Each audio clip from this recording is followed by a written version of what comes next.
Hi, I'm Mike, the two-lane traveler, out exploring more of America's back roads and the classic diners that give them their charm. On a quick weekend run through Virginia, I stopped to see 4 diners. Only 2 are still open, but every one of them has a story worth telling. One diner just finished a 680-mile road trip of its own from Massachusetts to Virginia. Another once employed a soon-to-be country music legend.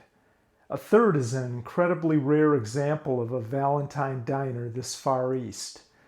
And the fourth came from Andy Griffith's Mayberry and has been serving customers longer than any other diner in the entire state. Sound like a fun trip? Let's hit the road. Here's the loop I drove, more than 900 miles over 3 days. Goshen was my first destination, then 2 nights in Winchester. From there I headed to Farmville, continued southwest to Hillsville, and eventually made my way back home. The day before my planned trip, we had a snowstorm in this region of the country. Here in East Tennessee, it just rained.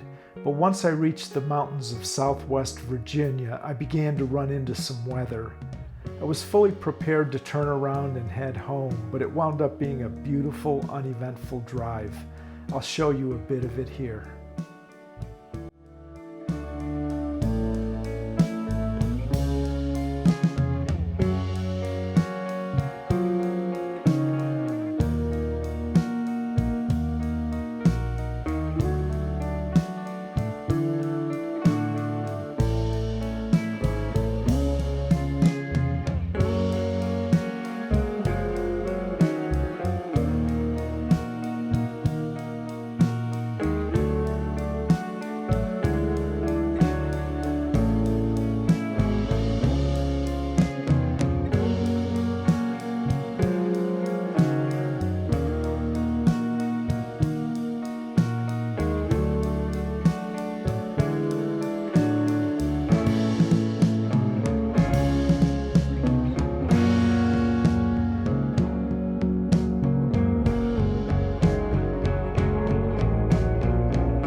Technically, Goshen wasn't my first diner stop because the diner there isn't open yet. So I grabbed lunch at Penny's Diner in Lowmore, newer but still a legit diner with good food and a classic look.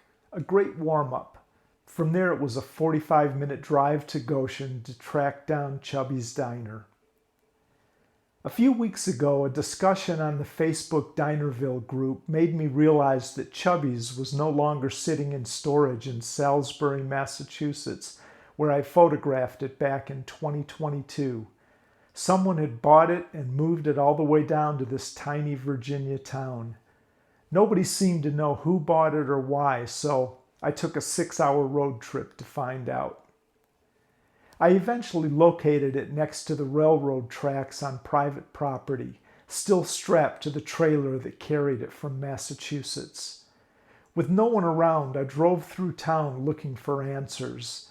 The town office was closed, but the post office was open. Inside, a young woman asked what I needed. I told her information. She smiled, always a good sign. As soon as I described the diner, the one stored since 2005 with salt shakers still on the counter, she knew exactly which one I meant. And she said I'd missed the owner by about 5 minutes. She also told me something encouraging. Yes, the owner plans to restore it. Yes, the plan is to reopen it right here in Goshen. At least that's what he told her a few weeks earlier. I gave her my card and asked her to pass it along. I know a lot of folks on the Dinerville group will be eager for updates. If I hear anything, I'll share it on the comments and on the group page. With that, I headed north for my next stop in Winchester. Winchester is home to the Triangle Diner, a beautifully preserved Jerry O'Mahony diner built in 1948. It's been closed for many years, but it still looks amazing, like time has paused around it. Winchester has had its share of famous visitors: George Washington, Stonewall Jackson, but only one legend ever worked at the Triangle Diner, Patsy Cline. Before her career took off, Patsy was a waitress here. She later recorded classics like Walkin' After Midnight and Crazy, and became the first female artist inducted into the Country Music Hall of Fame.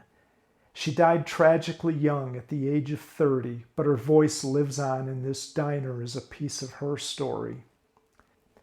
The Triangle sits in its original location and was added to the Virginia Landmarks Register in 2009 and the National Register of Historic Places in 2010. The restoration effort stalled back in 2014, and locals seem to joke about it now. For me, though, it's heartbreaking. This is one of the most original O'Mahony diners anywhere, and it deserves a second life. I stop by every time I'm in town, hoping for progress, and always leave disappointed. Let's take a look at the next diner, the only vintage diner I ate at on this trip. Valentine diners are increasingly rare, and as far as I know, Walker's Diner is the only operating one in Virginia. Delivered brand new in 1955 as O'Neill's Diner, it's been in the same spot ever since. Roland and Elizabeth Walker bought it in 1974 and ran it for 25 years. Today, Rob and Angela Chapman own it and run a warm, welcoming diner with great food and great service.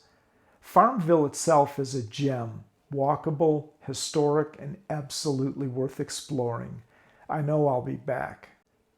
My final stop took me through Floyd, Virginia, and down to Hillsville, home of the oldest continuously operating diner in Virginia. The Hillsville Diner began life in the 1920s as the Mount Airy Diner, about 20 miles south in North Carolina, the town that inspired Andy Griffith's Mayberry. In 1946, the diner was moved to Hillsville and has been serving customers ever since. It's now part of the Hillsville Historic District on the National Register of Historic Places.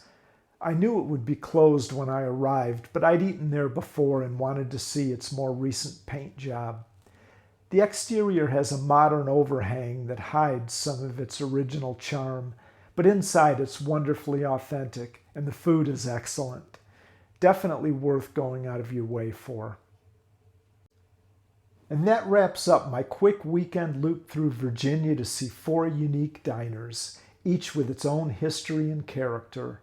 I'll update you on Chubby's Diner if I learn more.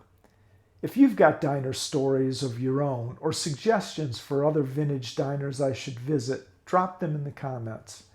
If you enjoyed the trip, please give the video a thumbs up and subscribe to the channel. Thanks for traveling with me, and thanks for watching.